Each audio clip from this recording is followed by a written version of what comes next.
ഇടുക്കിയിലെ അതിർത്തി ഗ്രാമങ്ങളിലും പാതിവില തട്ടിപ്പുണ്ടായിട്ടുണ്ട്. മറയൂരിലും കാന്തല്ലൂരിലും ആദിവാസികൾ ഉൾപ്പെടെ നിരവധി പേർ തട്ടിപ്പിനിരയായി. മറയൂരിൽ 41 പേരും കാന്തല്ലൂരിൽ 83 പേരും തട്ടിപ്പിനിരയായി എന്നാണ് ലഭിക്കുന്ന കണക്ക്.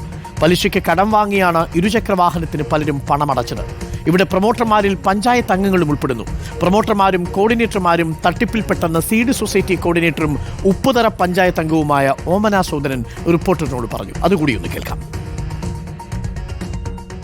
ഇത് പൂജാൻ കൊടുത്ത് പാളയം മേടിക്കുന്ന ഒരു രീതിയായിപ്പോയി. കാരണം ഞങ്ങൾക്ക് ചെറിയ ചെറിയ സാധനങ്ങളൊക്കെ ആദ്യം തന്ന് ഞങ്ങളിത് കളിപ്പീരല്ല, ഇത് സത്യസന്ധമായ ഒരു സംഗതിയാണെന്ന് തന്നെ ഞങ്ങളെ ബോധ്യപ്പെടുത്തി. കാരണം ഈ പ്രദേശത്തെ സംബന്ധിച്ചുള്ള മറയൂർ 90% പാവപ്പെട്ടവർ തിങ്ങിപ്പാർക്കുന്ന, അതായത് തമിഴ് വംശരും മലയാളികളുമൊക്കെ ആയിട്ട് ഒരു കൂലിപ്പണിയാരായിട്ട് ജീവിക്കുന്ന മനുഷ്യരിൽ നിന്നാണ് അവർ സ്വർണ്ണം പണയം വെച്ചും അതുപോലെ ചിട്ടി പിടിച്ചും അങ്ങനെ ഇച്ചിടിച്ച് മിച്ചം വെച്ച് മറ്റു പല കാര്യങ്ങൾക്കും വേണ്ടി മിച്ചം വെച്ച് പണവും എല്ലാം കൂടെ സ്വരുക്കൂട്ടിയാണ് ഒരു സ്കൂട്ടി കിട്ടുമല്ലോ, ചെറിയ ചെറിയ ജോലി ചെയ്തുകൊണ്ടിരിക്കുന്നവർക്ക് അതൊരു ഉപകാരപ്രദമാവുമല്ലോ എന്ന് കണ്ട ഉള്ള ആഗ്രഹത്തോടു കൂടിയാണ് ഇങ്ങനെ ഒരു സംരംഭത്തിന് ഈ പൈസ ഇറക്കിയത്. ആ പൈസ ഇന്ന് സ്കൂട്ടിയും കിട്ടുന്ന ലക്ഷണമില്ല, പൈസ തിരിച്ച് കിട്ടണം എന്നുള്ളതാണ് നമ്മുടെ ആഗ്രഹം. ഇനിയിപ്പോൾ സ്കൂട്ടി നമുക്ക് വേണ്ട, നമ്മുടെ പണം നമുക്ക് തിരിച്ചു കിട്ടിയാൽ മതി, പലിശയൊന്നും വേണ്ട, നമുക്ക് മുതലെങ്കിലും ഒന്ന് കിട്ടിയാൽ മതി. നമ്മൾ ആദ്യ കാലഘട്ടങ്ങളിൽ എന്നുവെച്ചാൽ 2019 സീഡ് സൊസൈറ്റി രൂപീകരിച്ച് അംഗങ്ങളെ ചേർക്കുകയും അതിലൂടെ തയ്യൽ മെഷീൻ, ലാപ്ടോപ്പ് മുതലായ പദ്ധതികൾ നല്ല രീതിയിൽ 3 വർഷക്കാലം നടപ്പിലാക്കി വന്നിരുന്നു. സ്കൂട്ടി 2ാം ഘട്ടമുണ്ട്, അത് ഇതുവരെ കൊടുത്തിട്ടില്ല. ജൂലൈ 31 തരുമെന്ന് പറഞ്ഞിരുന്നു. അതിനുശേഷം ഡിസംബർ 31 പറഞ്ഞു, നാളെ ഇതുവരെ കിട്ടിയില്ല. അപ്പോൾ റീഫണ്ടിന് ആൾക്കാർ അപേക്ഷ തന്നുകൊണ്ടിരിക്കുകയാണ്. ഞങ്ങളെ സംബന്ധിച്ച് ഇതിനകത്ത് നിരപരാധികളാണ്. സാധാരണക്കാരായ ജനങ്ങൾ പണയം വെച്ചും അതോടൊപ്പം വായ്പ എടുത്തുമൊക്കെയാണ് നമുക്ക് ഈ സ്കൂട്ടിക്കും ഗൃഹോപകരണങ്ങൾക്കൊക്കെ പൈസ തന്നിരിക്കുന്നത്. തീർച്ചയായിട്ടും അത് തിരിച്ചു കിട്ടാനുള്ള എല്ലാ നടപടിയും സീഡ് ഓഫീസ് അല്ലെങ്കിൽ സർദാർ പട്ടേൽ ഇൻസ്റ്റിറ്റ്യൂട്ടിൻ്റെ ഭാഗമായിട്ട് നടത്തി തരണമെന്ന് തന്നെയാണ് ഞങ്ങൾ ആവശ്യപ്പെടുന്നത്. സന്ദീപ് രാജാക്കാട് ചേരുന്നു കൂടുതൽ വിവരങ്ങളുമായി. സന്ദീപ് രാജാക്കാട്, ഈ തട്ടിപ്പ് എങ്ങനെ നടന്നു എന്നുള്ളതിൻ്റെ വിവരങ്ങളാണ് ഇപ്പോൾ പുറത്തു വന്നുകൊണ്ടിരിക്കുന്നത്. ഇതിൽ പഞ്ചായത്ത് അംഗങ്ങൾ അതേപോലെ തന്നെ ചെറിയ പ്രൊമോട്ടർമാർ ഒക്കെ ഇരകളായി തീരുകയാണ് എന്നാണോ ഇതിൽ നിന്ന് മനസ്സിലാകുന്നത്? സാധാരണക്കാരായ മനുഷ്യർ, വളരെ ബുദ്ധിമുട്ടി മനുഷ്യർ, പലിശയ്ക്ക് കടം വാങ്ങി ഇരുചക്ര വാഹനത്തിന് ലോണടച്ച മനുഷ്യർ, മൊത്തം എത്ര പേരുടെ കണക്കാണ് ഇപ്പോൾ നമ്മുടെ കയ്യിലുള്ളത് തട്ടിപ്പിനിരയായവരിൽ?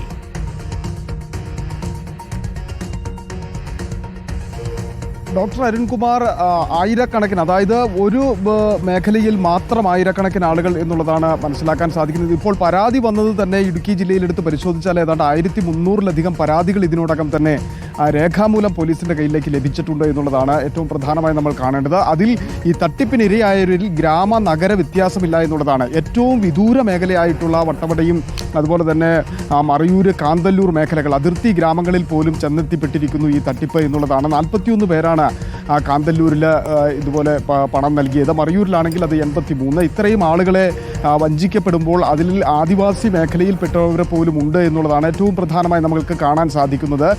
ഇവരെല്ലാം തന്നെ ഈ അന്നന്ന് തൊഴിൽ ചെയ്ത് അതിൽ നിന്ന് കിട്ടുന്ന വരുമാനം കൊണ്ട് ഉപജീവന മാർഗം കണ്ടെത്തുന്ന ആളുകളാണ്. പലരും പലിശയ്ക്ക് കടം വാങ്ങിയൊക്കെ ഈ പൈസ നൽകുന്ന ഒരു സ്ഥിതിയുണ്ടായി. ഇപ്പോൾ അത് തിരിച്ചടയ്ക്കാൻ കഴിയാത്ത സാഹചര്യം.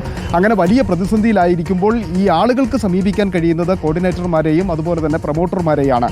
ഈ പ്രൊമോട്ടർമാർ ഇപ്പോൾ ആകെ പെട്ടിരിക്കുന്ന അവസ്ഥയാണ്. ഇവർ കൊടുക്കുന്ന പരാതികൾ സ്വീകരിക്കാത്ത ഒരു സാഹചര്യത്തിലേക്ക് കാര്യങ്ങൾ എത്തിയിട്ടുണ്ട്. ഇവർ കൂടി പ്രതിസ്ഥാനത്തേക്ക് എത്തുന്ന ഒരു സ്ഥിതിയിലേക്ക് കാര്യങ്ങൾ എത്തിയിട്ടുണ്ട്. ഇവരെയെല്ലാം വലിയ മോഹന വാഗ്ദാനങ്ങൾ നൽകിയാണ് ഇയാൾ ഈ കൊണ്ടുവന്നത് എന്നുള്ളതാണ്. ശമ്പളം നൽകാം, ഒപ്പം തന്നെ കമ്മീഷൻ നൽകാം എന്നൊക്കെ പറഞ്ഞാണ് കൊണ്ടുവന്നത് എങ്കിൽ പോലും അതൊന്നും നൽകുന്ന സ്ഥിതി ഉണ്ടായിട്ടില്ല എന്നുള്ളതാണ് ഏറ്റവും പ്രധാനമായി നമ്മൾ കാണേണ്ടത്. വലിയ രീതിയിൽ എങ്ങനെയൊക്കെ ആളുകളെ ചൂഷണം ചെയ്യാൻ കഴിയുമോ ആ രീതിയിലാണ് ഈ അതിർത്തി ഗ്രാമങ്ങളിലേക്ക് തട്ടിപ്പുമായി ബന്ധപ്പെട്ട് ഇറങ്ങിയത് എന്നുള്ളതാണ്.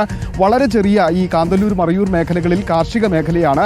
അവിടെയൊക്കെ ആദ്യം ജൈവവളങ്ങൾ എത്തിച്ച് നൽകി അത് കൃത്യമായി നൽകുകയും അതിൻ്റെ പ്രവർത്തനങ്ങൾ കൃത്യമായി മുമ്പോട്ട് കൊണ്ടുപോവുകയും ചെയ്ത് അവിടെ ഒരു വലിയ വിശ്വാസ്യത ഉണ്ടാക്കിയെടുത്തതിന് ശേഷമാണ് തയ്യൽ മെഷീനുകളും പിന്നീട് ഈ വാഹനവുമായി ചെന്നത്. ഈ സ്ത്രീകൾക്ക് മാത്രമാണ് ഇത്തരത്തിൽ ഇരുചക്ര വാഹനങ്ങൾ കിട്ടൂ എന്നുള്ളത് കൊണ്ട് തന്നെ പുരുഷന്മാരുടെ സഹായത്തോടു കൂടി ഇല്ലെങ്കിൽ മാതാപിതാക്കളായിട്ടുള്ള കാരണവന്മാരുടെ സഹായത്തോടു കൂടി പെൺമക്കൾക്ക് വേണ്ടി ഈ സ്കൂട്ടറിന് വേണ്ടി പണം കണ്ടെത്തിയ ആളുകളൊക്കെ അവിടെ നിരവധിയാണ്. പക്ഷേ ഇവരെല്ലാം ഇപ്പോൾ വലിയ പ്രതിസന്ധി നേരിടുകയാണ്. അവരെ സംബന്ധിച്ചിടത്തോളം 60,000 രൂപ എന്ന് പറയുന്നത് ചിന്തിക്കാൻ കഴിയാത്ത ഒരു തുകയായിട്ടാണ് മനസ്സിലാക്കാൻ സാധിക്കുന്നത് അവരോടൊക്കെ സംസാരിക്കുമ്പോൾ. കാരണം ഈ ഒരു ദിവസം 500 രൂപയോ ഇല്ലെങ്കിൽ 600 രൂപയ്ക്കോ ജോലി ചെയ്തതിന് ശേഷം അത് വീട്ടുചെലവ് പോലും നടത്താൻ കഴിയാത്ത ഈ ഒരു കാലഘട്ടത്തിലാണ് ഇത്രയും ഈ 60,000 രൂപ പുറത്തുനിന്ന് കണ്ടെത്തി ഇവർക്ക് നൽകുന്ന ഒരു സ്ഥിതി ഉണ്ടായിട്ടുള്ളത്. അതുകൊണ്ട് തന്നെയാണ് അവർ അത്തരത്തിൽ വലിയ പ്രതിസന്ധിയിലാണ് എന്ന് പറയുന്നത്. മറ്റൊന്ന്, ഈ പ്രൊമോട്ടർമാരുടെ കാര്യം നമ്മൾ പറഞ്ഞു വന്നതുപോലെ ജില്ലയിലാകെ ഏതാണ്ട് 52 പ്രൊമോട്ടർമാരാണ് ഉള്ളത്. അതോടൊപ്പം തന്നെ 5 മുതൽ 10 പ്രൊമോട്ടർമാർ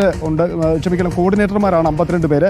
ഈ ഒരു പഞ്ചായത്തിൽ 5 മുതൽ 10 വരെ കോർഡിനേറ്റർമാരെ വെച്ചിട്ടുണ്ട്, വിദൂര മേഖലയായതുകൊണ്ട് ഇതിൻ്റെ പ്രവർത്തനങ്ങൾ ഏകോപിപ്പിക്കാൻ. ഇവർക്കൊക്കെ വലിയ വാഗ്ദാനമാണ്. ഈ കോർഡിനേറ്റർമാർക്ക് 15,000 രൂപ ശമ്പളം നൽകാം എന്ന് പറഞ്ഞായിരുന്നു ആനന്ദു കൃഷ്ണൻ ഇവരെയൊക്കെ കൊണ്ടുവന്നിരുന്നതെങ്കിൽ ഈ കഴിഞ്ഞ ഒരു വർഷമായി 1 രൂപ പോലും ഇവർക്ക് നൽകിയിട്ടില്ല.